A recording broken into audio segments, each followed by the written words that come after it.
주의 인자하심이 생명보다 나음으로 내 입술이 주를 찬양할 것이라. 아멘.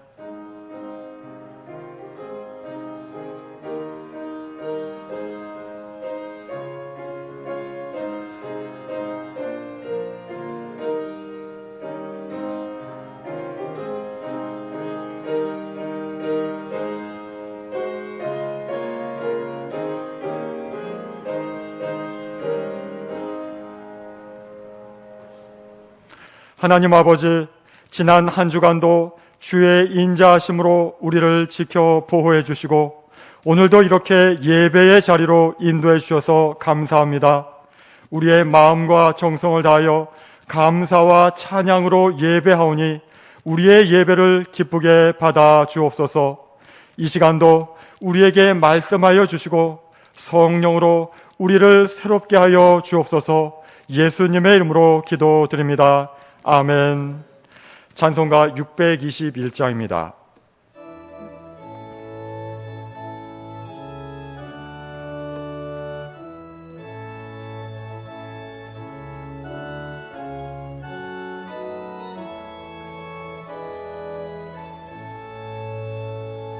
찬양하라 내 영혼아, 찬양하라 내 영혼아,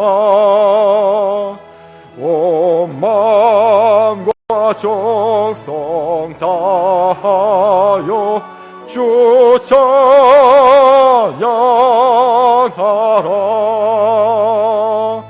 경배하라 내 영혼아,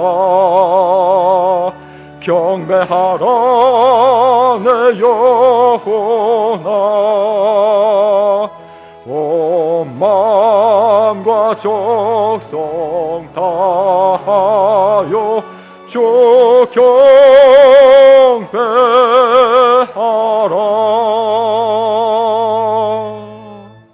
교동문 42번입니다.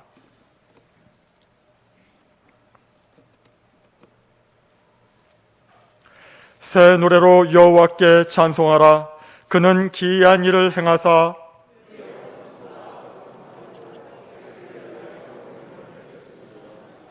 여호와께서 그의 구원을 알게 하시며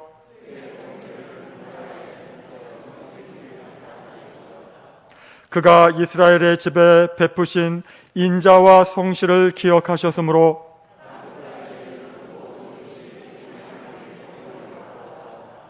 온 땅이여 여호와께 즐거이 소리칠지어다. 수금으로 여호와를 노래하라. 나팔과 호각소리로 왕이신 여호와 앞에 즐겁게 소리칠지어다.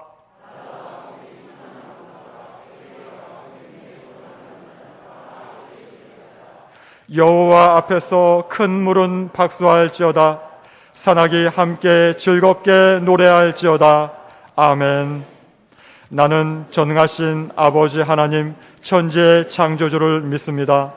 나는 그의 유일하신 아들 우리 주 예수 그리스도를 믿습니다. 그는 성령으로 잉태되어 동정녀 마리아에게서 나시고 본디오 빌라도에게 고난을 받아 십자가에 못 박혀 죽으시고 장사된 지 사흘 만에 죽은 자 가운데서 다시 살아나셨으며 하늘에 오르시어 전능하신 아버지 하나님 우편에 앉아 계시다가 거기로부터 살아있는 자와 죽은 자를 심판하러 오십니다. 나는 성령을 믿으며 거룩한 공교회와 성도의 교제와 죄를 용서받는 것과 몸의 부활과 영생을 믿습니다. 아멘. 찬송가 325장입니다.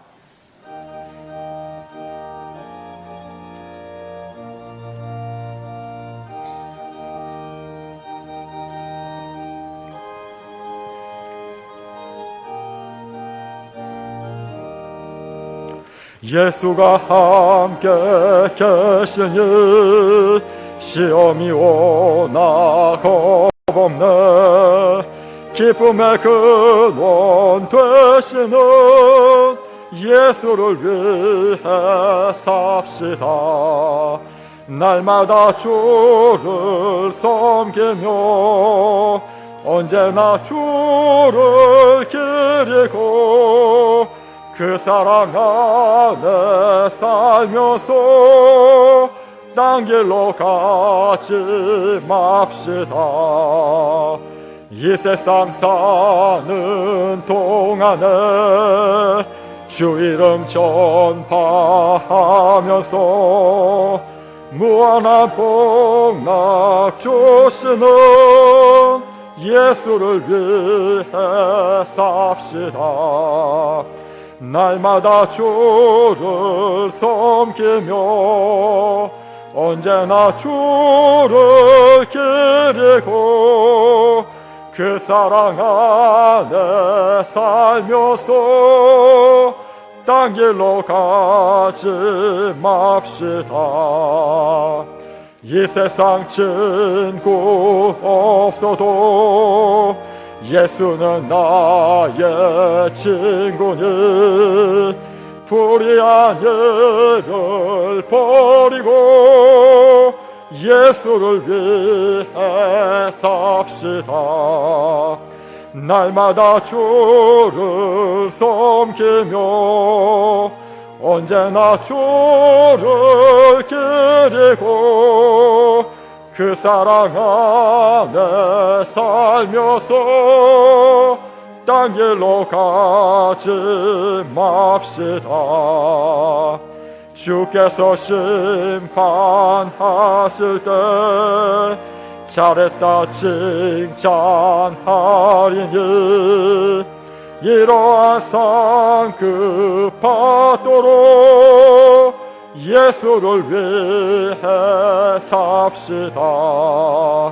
날마다 주를 섬기며 언제나 주를 기리고 그 사랑 안에 살면서 딴 길로 가지 맙시다.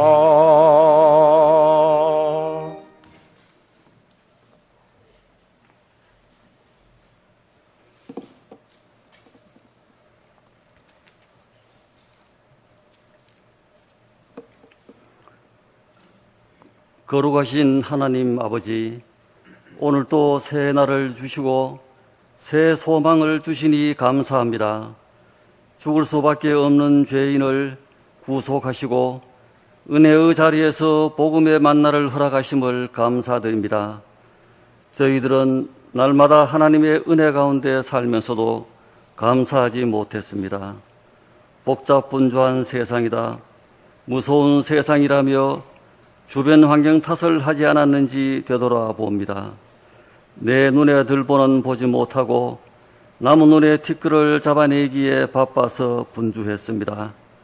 주님 앞에 무릎 꿇기보다는 내 생각과 판단으로 내 입술을 열고 내 혈기를 내기에 바빠서 분주했습니다. 하나님 아버지, 이 시간 자아가 살아 움직인 모든 죄를 주님 앞에 내려놓습니다.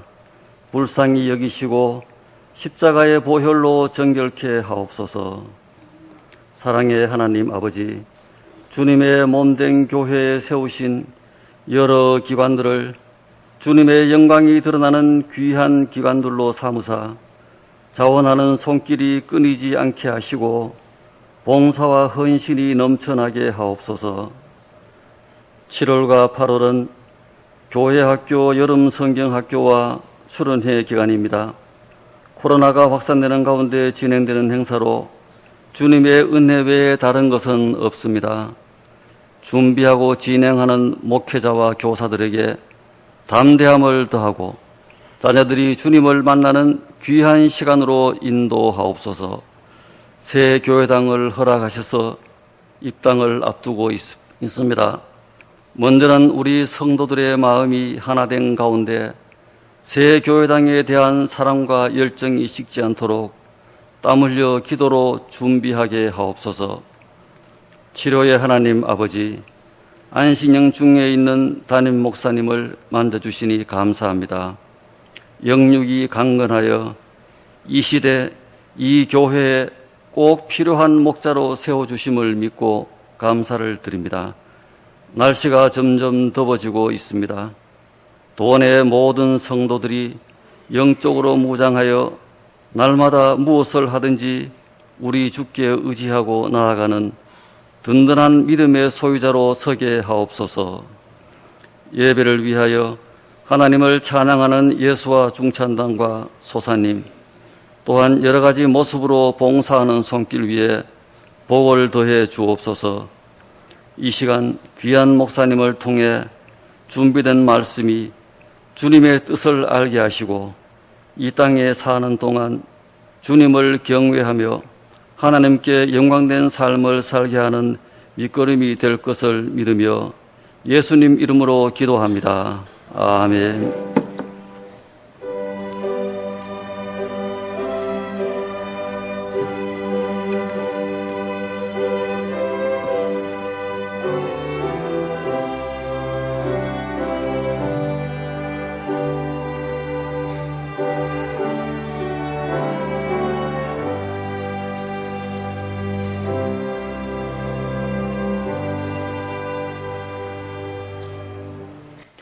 하나님의 말씀은 디모데전서 6장 11절에서 19절 말씀입니다.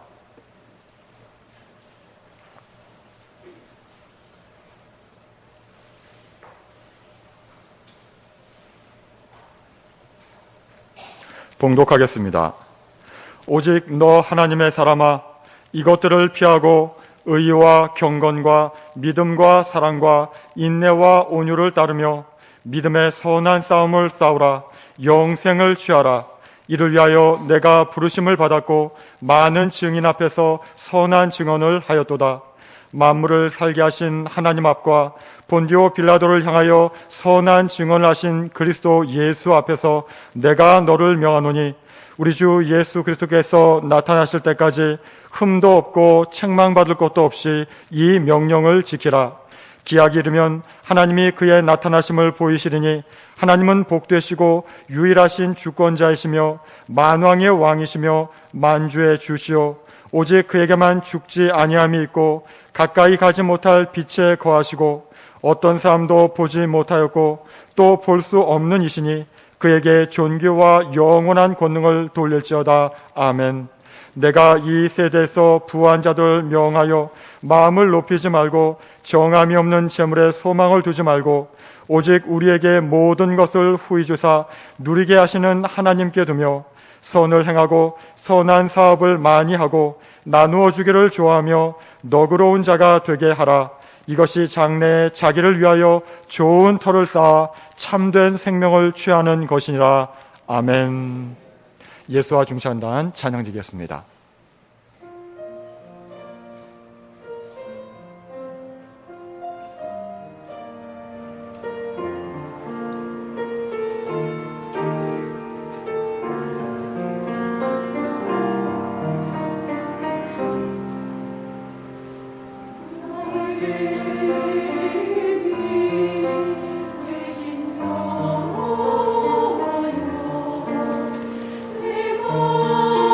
주를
이 세상에는 이름 말고 사용되어지는 여러 가지 호칭들이나 애칭들이 많이 있습니다. 이것은 인기 있는 연예인들이나 운동선수들에게만 주어진 것이 아니라 때로는 정치인이나 또는 다른 업종에서 종사하는 사람들에게 주어지기도 합니다. 그런데 이런 애칭이나 이런 호칭이 자기의 본명보다 더 많이 사용되어지고 더 유명세를 타는 그런 사람들도 있습니다. 우리가 최미양 씨는 잘 모릅니다. 그런데 최지우 씨는 잘 알고 있습니다. 또 나경자 씨는 잘 모르지만 나문희 씨는 우리가 모두 대부분 알고 있을 것입니다. 이렇게 사용되는 호칭들이나 애칭들은 부정적인 면으로 쓰여질 수도 있지만 대부분은 긍정적인 면으로 쓰여지고 있습니다. 그렇다면 우리 기독교인들에게 있어서 가장 영광스럽고 존귀한 그런 이름이 무엇이겠습니까? 우리가 어떠한 이름으로 불려지면 가장 좋은 그런 호칭이 되겠습니까? 아마 여러 가지가 있겠지만 하나님의 사람이라는 말이 아닐까라는 생각을 해봅니다. 우리가 이 땅을 살아가면서 우리 기독교인들이 받을 수 있는 최고의 명예스러운 훈장 같은 이름이 아닐까 싶습니다. 하나님의 사람이란 말 속에는 여러 가지 의미가 담겨져 있습니다. 하나님의 영광과 존귀와 권능이 들어있습니다. 또한 그 사람의 신앙과 인격, 권리와 의무, 특권과 책임까지 다 포함되어 있습니다. 그래서 하나님의 사람이라는 말은 아무에게나 붙여주는 그런 이름이 아닙니다.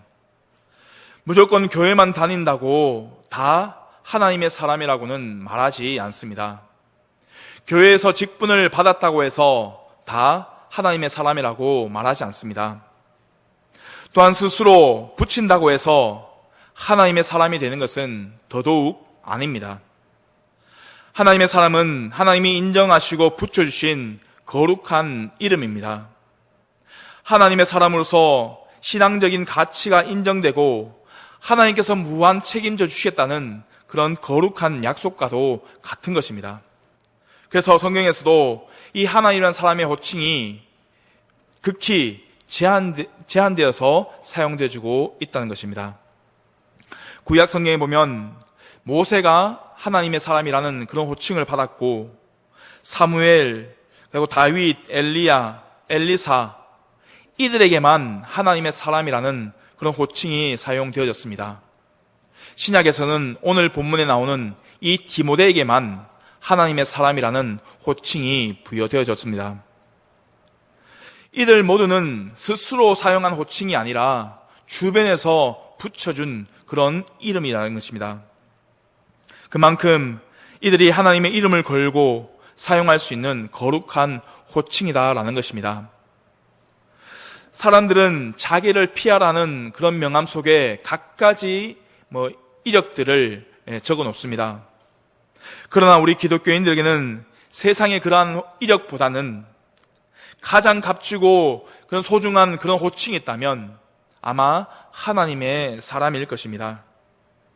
우리가 하나님의 자녀로서 하나님의 사람이라는 애칭과 호칭, 그런 것을 우리가 받을 수 있다면 얼마나 좋겠습니까? 또 먼 훗날 우리의 묘비병에 하나님의 사람이 여기에 누워있다라는 이런 글이 쓰여져 있으면 얼마나 행복한 그런 인생이겠습니까? 스코틀랜드의 종교개혁가 존 낙스 묘비에는 이런 글이 쓰여져 있습니다. 어떤 사람도 두려워하지 않던 사람이 여기에 누워있다. 이것은 하나님을 두려워했고 하나님을 늘 의식하면서 하나님을 경외했던 사람임을 보여주고 있는 것입니다. 그래서 사람들은 이 존 낙스를 보고 하나님의 사람이었다라고 그렇게 말을 하곤 합니다. 하나님의 사람, 그 존귀하고 영광스러운 이름 속에 담겨진 그 의미, 도대체 어떤 사람을 보고 하나님의 사람이라고 그렇게 부르겠습니까?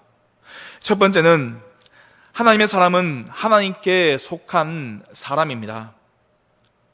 하나님의 사람의 가장 큰 특징은 이 소속의 문제입니다. 하나님의 사람은 이 세상에 살지만 소속이 다른 것입니다.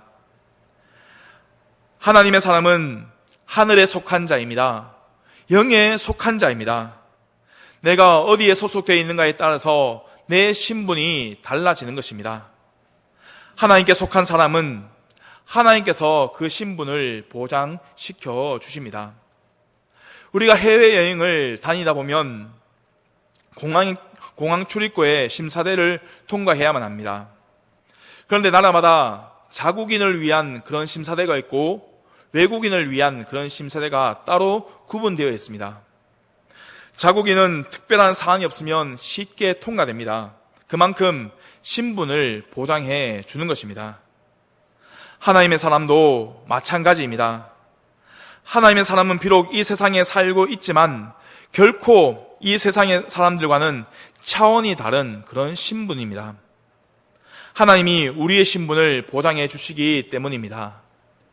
하나님의 사람이라는 신분은 전적으로 하나님께서 책임져 주시는 그런 사람입니다.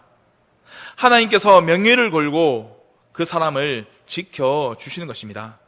그러므로 아무에게나 하나님의 사람이라는 호칭을 붙이지 않게 되는 것입니다. 그런데 우리가 하나님의 사람이라는 그런 표를 붙이고 살면서도 자긍심이 없는 것은 내 자신이 하나님의 시민이라는 소속감이 불확실해서 그런 것입니다. 그러나 하나님의 사람은 반드시 자기가 속한 소속감과 함께 신분에 대한 그런 정체성을 가지고 있어야 합니다. 하나님께 대한 그런 소속감과 신분에 대한 그런 확실성이 없는 사람은 교회에 다니고 있지만 하나님의 사람이 될 수가 없습니다. 우리가 자기 아내를 부를 때 집사람 혹은 안사람이라고 그렇게 부릅니다. 아무 여자에게나 함부로 사용할 수 없는 그런 단어입니다. 분명히 자기 집에서 같이 사는 사람이기에 집사람이고 안사람이라고 부릅니다. 신분이 그만큼 보장되기 때문입니다. 다시 말하지만 하나님의 사람은 소속이 분명해야 합니다. 그리고 신분이 분명해야 합니다. 소속과 신분은 자기를 드러내는 정체성이라는 것입니다. 그런데 요즘 정체성이 없는 이 그리스도인들이 너무나도 많이 있다는 것입니다. 우리가 하나님의 사람으로 살아가기 위한 가장 우선되는 조건은 우리의 소속과 신분에 의해서 결정되어지고 그래서 우리의 신분과 정체성이 분명해야 한다는 것입니다. 우리는 베드로전서 2장 9절 말씀을 잘 기억해야 합니다. 그러나 너희는 택하신 족속이요 왕같은 제사장들이요 거룩한 나라요 그의 소유된 백성이니. 바로 우리가 하나님의 사람이라고 분명히 말씀하고 있습니다. 그런데도 우리의 소속이 내가 속해 있는 곳이 불분명하십니까? 아니면 왜 우리의 신분을 떳떳하게 공개하지 못하고 살아가십니까? 당당해야 합니다. 만왕의 왕이시오 만주의 주가 되시는 그 하나님의 아들, 하나님의 사람임을 우리가 깨닫고 우리는 이 세상을 향해 당당히 걸어가야 하는 것입니다. 우리는 안데르센 동화에 미운 오리 새끼를 잘 알고 있습니다. 오리 둥지에서 태어난 이 한 마리의 백조는 항상 오리들로부터 멸시를 당하게 됩니다. 항상 왕따를 당합니다. 형제 오리들로부터 왜 자기처럼 뒤뚱뒤뚱 걷지 못하고 우아하고 품위 있게 걷냐고 핀잔을 받습니다. 어디 그뿐입니까? 너는 왜 그렇게 몸매가 늘씬하고 목은 길고 피부가 고우며 왜 똑바로 걷냐고 그렇게 이야기하는 것입니다. 사사건건 모든 것을 다 꼬투리를 잡습니다. 애꾼을 가진 사람의 동네에 가면 두 눈을 가진 사람이 장애인이 됩니다. 천하의 미모를 자랑하던 이 백조가 오리 둥지에서 태어나 살다 보니 모진 수모를 다 겪게 됩니다. 지나가던 거위도 백조를 보고 배꼽을 잡고 웃습니다. 또 지나가던 닭들도 비웃고 난리를 칩니다. 옆집에 살던 이 칠면조도 덩달아 무시합니다. 그래서 백조는 그들과 다르게 생겼다는 그 이유 하나만으로 미운 오리 새끼라는 이름을 갖게 된다는 것입니다. 사실 이 백조는 그들과 비교도 될 수 없을 만큼 참 아름다운 몸매와 신분을 가지고 있었음에도 불구하고 온갖 수모를 다 겪으면서 살았던 것입니다. 백조는 과도한 스트레스를 받았고 항상 열등감에 눌려 살았습니다. 어느 날 외로움에 지친 백조가 호숫가로 산책을 나왔습니다. 그런데 마침 호숫가에서 여유있게 헤엄치고 있는 이 백조의 무리들을 발견하게 됩니다. 백조는 너무 아름다워서 그들의 모습에 할 말을 잃어버렸습니다. 아니 어떻게 저렇게 우아하게 그리고 아름답게 생기는 새가 있단 말인가. 백조는 그들의 모습에 푹 빠지고 말았습니다. 그러자 백조들은 날개를 쭉 펴고 창공을 향해 날개짓을 하며 날아갑니다. 이 백조는 너무나도 그 모습이 부러웠습니다. 넋을리는 채 바라보다가 문득 자기 아래 호수에 비친 자기의 모습을 보게 됩니다. 아니, 그런데 이게 무슨 일입니까? 자기의 모습이 영락없는 그 백조의 모습과 똑같았던 것입니다. 눈을 비비고 의아심을 가지며 다시 한번 봤지만 자기는 영락없는 그런 백조였던 것입니다. 그제서야 자기 날개를 퍼득여 보았습니다. 그리고 엄격결에 날개를 펴고 하늘을 조심스럽게 날아보았습니다. 그런데 분명히 자기가 하늘을 날고 있는 것이었습니다. 백조는 더 이상 뒤뚱거리는 그런 오리가 아닙니다. 미운 오리 새끼가 아니었습니다. 세상에서 가장 아름다운 백조 한 마리였습니다. 그렇습니다. 우리가 마치 백조임에도 불구하고 미운 오리 새끼처럼 살아갑니다. 백조임에도 불구하고 땅에서 날지 못하는 오리들 속에 끼어서 울고 불고 살아갑니다. 우리는 이 땅에서 사랑받기에 충분한 조건을 가지고 태어났음에도 불구하고 자신의 처지를 비관하고 낙심하며 살아갑니다. 자기의 정체성을 잃어버린 채 말입니다. 사람들로부터 놀림을 당하고 그런 바보 같은 그런 인생을 우리는 살아가고 있습니다.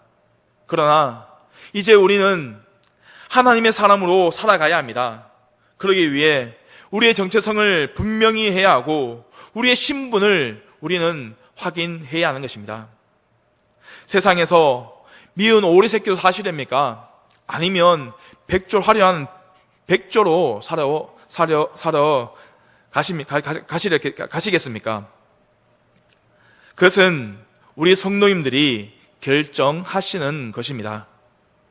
한국 교회 안에 보통 이런 유형의 교인들이 있다고 합니다. 달구지 같은 교인, 항상 누군가가 끌어줘야만 가는 교인, 끌어주지 않으면 꿈쩍도 하지 않는 그런 교인이 있다고 합니다. 또 영 같은 교인이 있다고 합니다. 항상 높이 올라가려고만 하는 그런 교인, 잘난 척하지만 실상은 실에 매여서 더 이상 올라가지 못하는 그런 교인, 그리고 고양이 같은 교인, 항상 머리를 쓰다듬어주고 칭찬을 받아야 하는 교인, 누가 건드리면 금방 야옹하고 핥히는 그런 교인들도 있다고 합니다. 또 럭비공 같은 교인, 언제 어디로 튈지 모르는 그런 교인입니다. 그리고 크리스마스 트리 같은 교인, 들어왔다 나갔다 켜졌다 꺼졌다 들쑥날쑥하는 그런 교인, 그리고 마지막으로 자물쇠 같은 그런 교인이 있다고 합니다. 여기가 좋사오니 분명한 소속감이 있는 그런 가진 교인들, 들어올 때나 나갈 때가 한결같은 그런 교인들이 있다고 합니다. 그러면 여러분들은 어느 유형에 속하십니까? 두 번째는 하나님의 사람은 하나님의 방법대로 사는 사람입니다. 즉 하나님의 사람의 두 번째 특징은 살아가는 방법의 문제라고 하는 것입니다. 어떻게 살 것인가, 거기에 따라서 달라집니다. 결론적으로 하나님의 사람은 하나님의 방법으로 살아가야 하는 것입니다. 세상 사람들은 세상 사람들만의 살아가는 방법이 있습니다. 우리가 사는 세상은 이 불법과 편법이 난무합니다. 온갖 수단과 방법을 다 동원해서라도 자신의 욕구를 달성하면 됩니다. 그래서 사람들은 뭐로 가도 서울만 가면 된다라는 그런 말이 생겨난 것입니다. 이 말 속에는 수단 방법을 가리지 말고 목표만 달성하면 된다는 부정적인 의미가 담겨져 있습니다. 그래서 세상 사람들은 결과 중심으로 살아갑니다. 그러나 하나님의 사람은 절대 그렇게 살아서는 안 되는 것입니다. 과정 중심으로 살아가야 한다는 것입니다. 세상은 교묘하게 방법을 피해서 자기의 소기의 목적을 달성하면 성공했다라고 그렇게 이야기합니다. 그러나 하나님의 사람은 세상의 절대 다수가 예스라고 할지라도 용기 있게 노라고 해야 하며, 세상의 절대 다수가 노라고 해도 하나님의 사람은 예스라고 할 수 있어야 합니다. 하나님의 사람은 항상 세상을 어떻게 살아갈 것인가, 그것을 고민하는 사람입니다. 즉 하나님의 사람은 로마서 12장 2절 말씀처럼 살아야 합니다. 너희는 이 세대를 본받지 말고 오직 마음을 새롭게 함으로 변화를 받아 하나님의 선하시고 기뻐하시고 온전한 뜻이 무엇인지 분별하도록 하라. 즉 하나님이 하라면 목숨을 걸고 하는 사람, 하나님이 하지 말라고 하면 목숨을 걸고 하지 않는 사람, 이 사람이 바로 하나님의 사람이라는 것입니다. 그런데 이와 같은 삶을 살기가 그렇게 쉽지 않습니다. 우리가 하나님의 사람으로 산다는 것은 정말 어려운 일입니다. 세상을 사는 기준이 참 애매할 때가 참 많이 있습니다. 혹시 이발소와 미용실의 차이를 알고 계십니까? 예전에는 참 구분이 확실했습니다. 이발소는 남자 전용이지만 미용실은 요즘은 남자들도 이 미용실을 자주 사용하니까 구분이 잘 가지 않는다고 그렇게 이야기합니다. 그래서 어떤 사람은 이렇게 이야기합니다. 이발소는 머리를 깎는 곳이고 미용실은 머리를 자르는 곳이다 라고 이야기합니다. 즉 면도기와 가위의 차이가 있다라고 그렇게 이야기를 합니다. 이처럼 애매모호한 그런 분명한 구분이 안 되는 것이 참 너무나 많이 있지만 하나님의 관점에서 보면 큰 기준이 보입니다. 그 기준은 바로 말씀의 법대로 사는 것입니다. 말씀대로 살면 되는 것입니다. 오늘 바울은 11절에서 14절 말씀까지 디모데에게 하나님으로 살아가는 4가지 방법을 제시하고 있습니다. 아주 간단합니다. 피하고 따르고 싸우고 취하라는 것입니다. 한마디로 버릴 것은 버리고 취할 것은 취하라는 그런 말씀입니다. 우리가 세상을 살면서 이 원칙만 잘 지키면 됩니다. 그러면 하나님의 사람이 되고 하나님으로부터 인정을 받고 사람들에게도 인정을 받게 되는 것입니다. 먼저 피할 것은 피해야 합니다. 더럽고 추한 것은 피하는 것이 상책입니다. 금묵자흑이라는 말이 있습니다. 때로는 적극적으로 공세를 취하지 말고 피하는 게 상책일 때가 있다는 말입니다. 예를 들어 이 청년 요셉이 보디발 아내의 유혹을 피하지 않았다면 어떻게 됐겠습니까? 또 다윗은 사울 왕의 추격을 피하여 도망하다가 사울 왕을 죽일 수 있는 그런 기회가 왔을 때 그것이 자기에게 죄를 가져온다는 사실을 직감하고 그 자리를 떠났습니다. 왜 사울 왕을 죽이지 못했습니까? 그도 하나님께서 기름 부은 종이었기 때문입니다. 어떤 상황이 나를 죄에 빠지게 한다는 판단이 들면 그 자리를 피해야 합니다. 내가 그 자리에 있는 것이 하나님의 영광을 위한 것이라면 물러서지 말고 싸워야 하지만 내가 그 자리에 있는 것이 하나님의 영광을 돌리지 못하고 내 삶이 그릇될 가능성이 있다면 그 자리를 피하는 것이 최선인 것입니다. 시편 1편에서도 복 있는 사람은 악인의 꾀를 쫓지 아니하고 죄인의 길에 서지 아니하며 오만한 자리에 자리 앉지 아니한다라고 그렇게 말씀했습니다.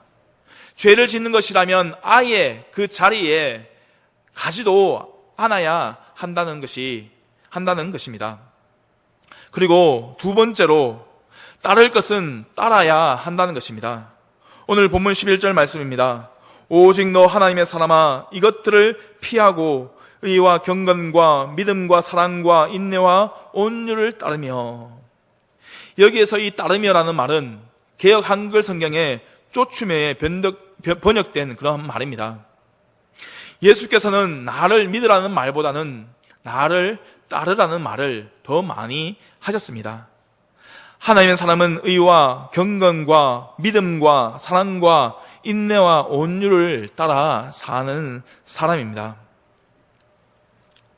바울이 디모데에게 하는 이 부탁들을 보면 부정적인 면과 긍정적인 그런 면들이 있습니다. 부정적으로는 모든 악에서 떠난다는 것이고 긍정적으로는 의와 경건과 영적 덕목을 추구하는 것입니다. 악을 멀리하고 의를 추구하라는 것입니다. 그러나 영적 덕목을 따르는 것은 그냥 가만히 앉아 있는다고 되는 것이 절대 아닙니다. 아무것도 하지 않은 채 하나님께서 모든 것을 해주시기를 바라서는 안 된다는 것입니다. 악한 것으로부터 내가 피할 수 있도록 노력해야 하고 영적 덕목을 이루기 위해서 적극적으로 노력을 해야 하는 것입니다. 또한 싸울 것은 싸워야 합니다. 믿음에는 선한 싸움이 있습니다. 여기에서 싸운다는 말은 사탄과 싸운다는 것입니다. 죄와 싸운다는 말이지 다른 사람과 싸운다는 그런 말이 아닙니다. 다른 사람이 마귀짓을 하니까 그 사람과 싸워야 된다.